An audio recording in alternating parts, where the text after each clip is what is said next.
günah ortamından uzak. Ama şeytan gelirse günah her yerde günah olabilir. O da ayrı bir mesele. Ama yine de pislik ortamındaki insanlar, temiz ortamdaki insanlar aynı değil. İman oturmamışsa günahkara bakarak ya da günahsız da olsa, cahilse günahkara bakarak o günahı çok güzel görebilir. O yüzden ben hep gençlere tavsiye ederim, derim ki filmlerde, resimlerde işte bir kız gördünüz, çok açık gezmiş, mini etek giymiş, ay ben de öyle giysem ne güzel olurum kim bilir diye düşünecek olursanız, şeytan size öyle fit verirse hemen aklınıza şunu getirin: ben evlendiğim zaman kocamın yanında bunu giyebilirim, böyle süslenebilirim. O zaman nefis susar. Doğunun kızları, batıya iffeti siz öğreteceksiniz. Gerçekten batıya iffeti siz öğreteceksiniz. Batı medeniyeti Müslümanları kendisi gibi yapıp batırmak istiyor. Ne yapın ama mutlaka haftada 1-2 kitap mutlaka okuyun. Tam kitap okuma, beyinlerinizi açma zamanı. Yaşlandıktan sonraki kitap okumakla şimdiki kitap okumak arasında fark var kızlar. Kemalistler, onlar da ikiye ayrılır. Bir koyu, aşırı Kemalistler vardır. Bunlar Kürt halkına takmadık kuk bırakmazlar. Niye? Çünkü bilirler insanlıkta ve yiğitlikte kendilerinden üstün olduklarını.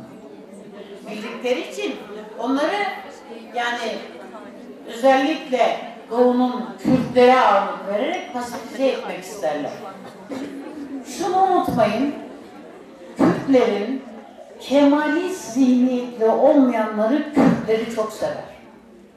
Kürtlerin de ırkçı olmayanları Türk Müslümanlarını sever, doğru değil mi?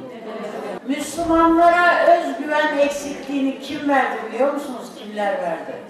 Donsuz gezmeyi medeniyet zanneden zalim Kemalist zihniyet verdi. Bu zihniyet öyle bir psikolojik savaş kuralları yaptı ki kızlar, Müslüman gençlik kendini 2. sınıf görmeye başladı. Hayır efendim, sen 1. sınıfsın. Ama gün gelecek, göreceksiniz, onlar utanacak, sıkılgan duracak, onlar kendilerini 2. sınıf görecekler. Çünkü anlayacaklar aradaki farkı. İnsanlıktan bir haberler. Onun için devamlı bizim gibi Müslümanları aşağıladılar. Gençlere olmazsa olmaz 5 tavsiye.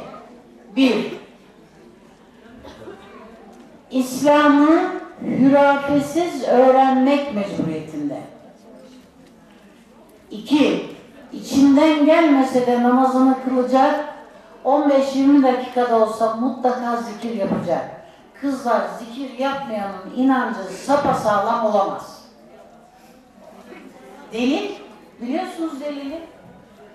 Ela, Bismillahirrahmanirrahim. Ela bi zikrillahi tatmainnul kulub.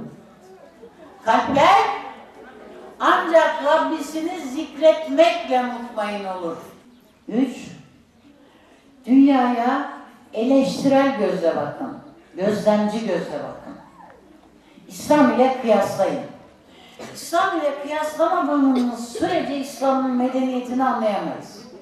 Mutlaka prensipli olun kızlar. Prensip kararınızı çevreniz bilmeli. 5. Evleneceğiniz genci çok iyi araştırın, işi aceleye getirmeyin. Allah'ın selamı üzerinize olsun. Hepinize ayrı ayrı teşekkür ediyorum. Sağ olun.